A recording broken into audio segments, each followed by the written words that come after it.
Welcome back to the news at 10. Let's take a look at some of the pictures that you sent in to Eyewitness portal. We begin with this one, which shows the impact of erosion on Obomo Street in Ifo local government area of Ondo State. Eyewitness reporter calls on state authorities to intervene and clear the blocked drains. Our next photo shows ongoing repairs along this road in Ife, Osun State. Our Eyewitness reporter commends relevant authorities for this gesture and hopes that it will be sustained. We can see two vehicles along Thomas Adebule Street in Ado area of Ajah, both of them involved in an accident. Our Eyewitness reporter advises motorists to adhere to traffic regulations.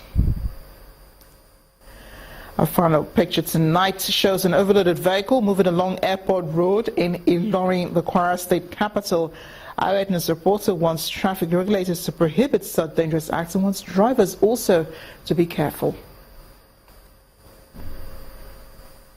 Thanks for sending in those pictures. Keep them coming. You know the avenue.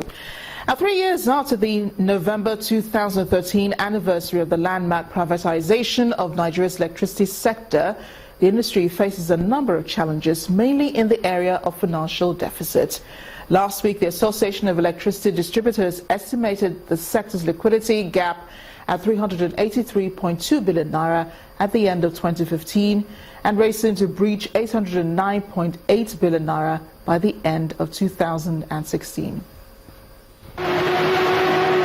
The financial burden facing the power sector value chain had its roots in the legacies of NEPA and PHCN, and 3 years since privatization, the sector faces other challenges of inadequate gas supplies, inability to increase tariffs, foreign exchange volatility, and weak additional banking sector support.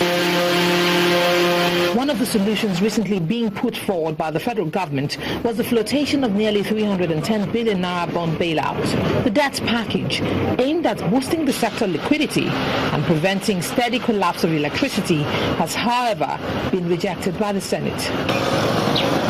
But despite the opposition to the newly proposed power sector bond, the president of the Africa Development Bank, Dr. Akinwumi Adesina, says it was a great idea that his financial institution was ready to invest in.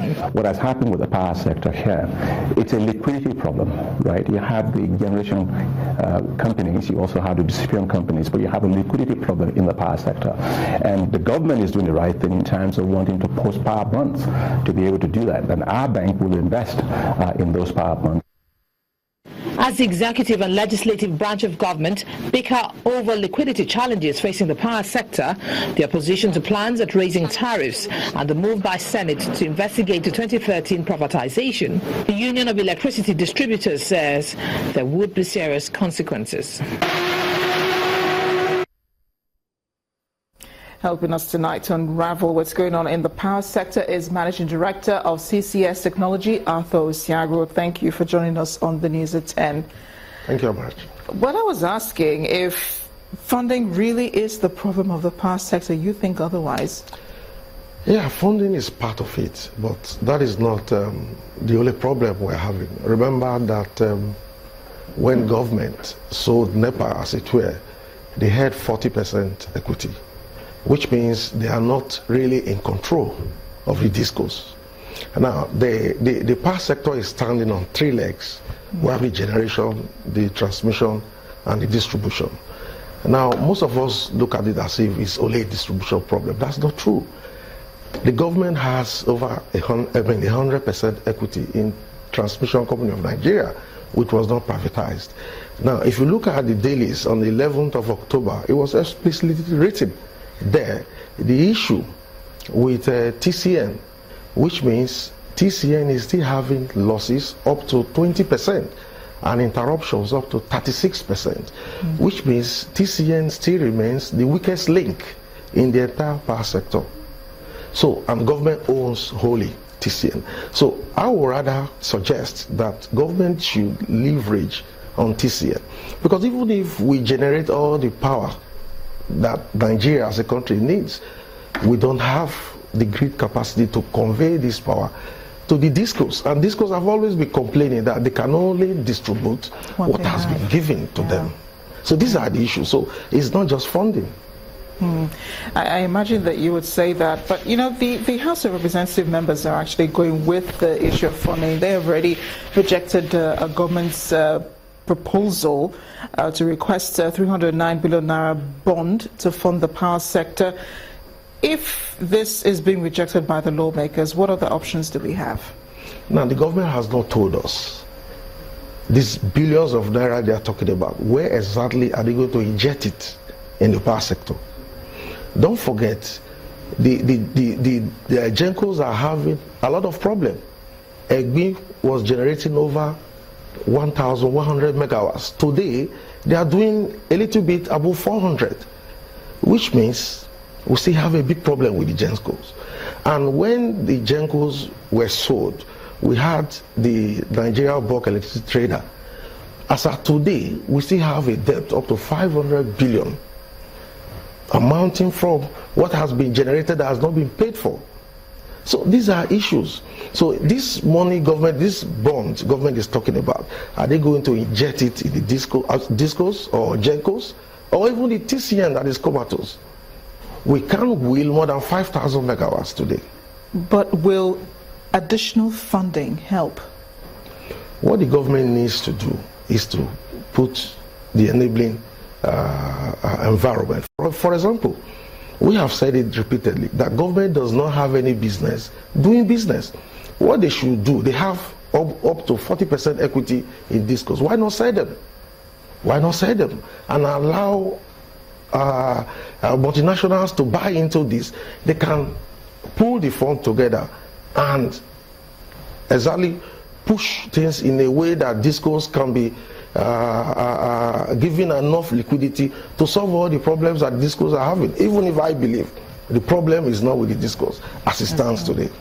Well, it sounds like we're in a deeper, a more tougher bind than we were at the beginning. Amarachi, that's absolutely correct. That is correct. And how we are going to get out of this problem, government must change their approach. Sell the 40% equity they have in the discos, allow the discos raise more money to actually take care of all the dilapidated infrastructure they have on ground now. Then once they do that, discos can now pay some of the monies they owe the Gencos. Then they can also think of a way of putting their money in the transmission company of Nigeria, which they decided to hold because of security concerns. Well, you're following this very closely. I'm hoping the government really does pay attention. Thank you so much, Arthur Siago, Managing Director of CCS Technology. Thank you so much, Amarachi, for having me. Away from the power sector, 17 of the 23 communities in Obi Local Council of Benue State are crying out to the state government to help complete the 97 million naira rural electrification project. The ward head of Ogori and community leader, Mr. Ode Obaji, tells Channel Television that prior to the project, many people did not know what electricity infrastructure meant, as they had been relying on the local lantern for visibility at night. Our quiz report tonight examines the challenges of Obi community without light and without access roads.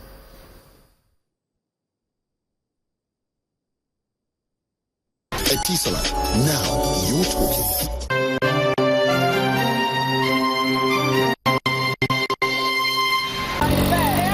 Ahila in Obi local government area of Benue State, a town surrounded by rocks. It may be heavily populated, but the people here are happy pursuing their businesses. The problems here are also many, but very worrisome to the community is the absence of electricity. The power project, which is put at 97 million naira, is yet to see the light of day. Even the concrete poles have been taken over by thick bushes, and there is no hope that the people will see power anytime soon. Channels Television returns to the village at night, and we are faced with the stark reality of a town in darkness. The only source of illumination that could brighten the homes is lanterns. The community leader believes that government is capable of solving their problems. If the project is brought into completion, we are going to be very, very happy, and it's going to help us. The community will be developed, and the rural-urban migration, the drift from the rural villages to urban cities will be reduced. It's been 30 years of darkness with no access to potable water and roads. And the traditional ruler of Igede Kingdom warns that his people cannot continue like this. We are pleading that the government should intervene to ensure that the road is rehabilitated. It's no more construction, it's rehabilitation. So that let the road be in a good state for human activities. Mere looking, at times all the economic goods that are moving from thief here or from here there, there is no way again because of the badness of the road. A recent intervention for power is yet to see completion, and this, according to the community, is as a result of lack of funds. There are other communities in Obi who cannot dream of having electricity in their domain because of they live afar from each other. So that is it. So I am pleading the governor of Benue State, Dr. Samuel Otom, to adhere to the cry of the community. Channels Television's crew caught up with Governor Samuel Otom, and it pledged to ensure completion of the 97 million naira rural electrification project. Despite the financial challenges and the economic meltdown that we have in the country and in Benue State today, I want to assure you that we will support the honorable member to ensure that he completes his constituency project. And apart from that, there are provisions in the budget for 2016. The project, when completed, will finally link communities from Otoko to Oju through the 17 villages in Obi, as the state government has already flagged off the Oju rural electrification project.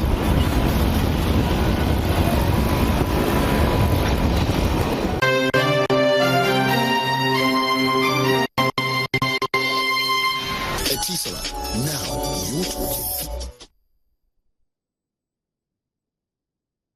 Abandoned projects will no longer be the order of the day in the country as long as timelines in terms of agreements with contractors are adhered to.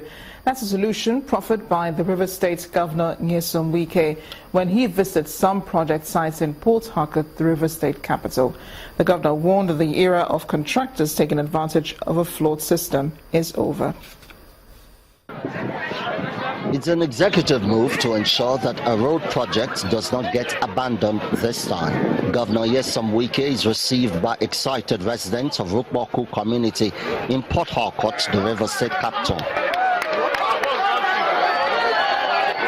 Accompanied by former Minister of Information Labaran Mako, the governor is here to see the progress of work at the Rukboku Market Road, which connects to other parts of the state. The governor assures the people that the project will be completed in record time. By and large, be assured, God willing, all of us being alive, January we will finish this road. At the reconstruction site of Government Girls Secondary School, Rumukuta, an obviously impressed former Information Minister commends what he describes as leadership driven by the people's interest. And now to the arts. Changing Times is an exhibition by veteran artist Kolade Oshinowo. We'll have that coming up after the break as Andy Murray wins the Shanghai Masters without dropping a set and slashes the gap on world number 1, Novak Djokovic. We'll have more on that in sports news.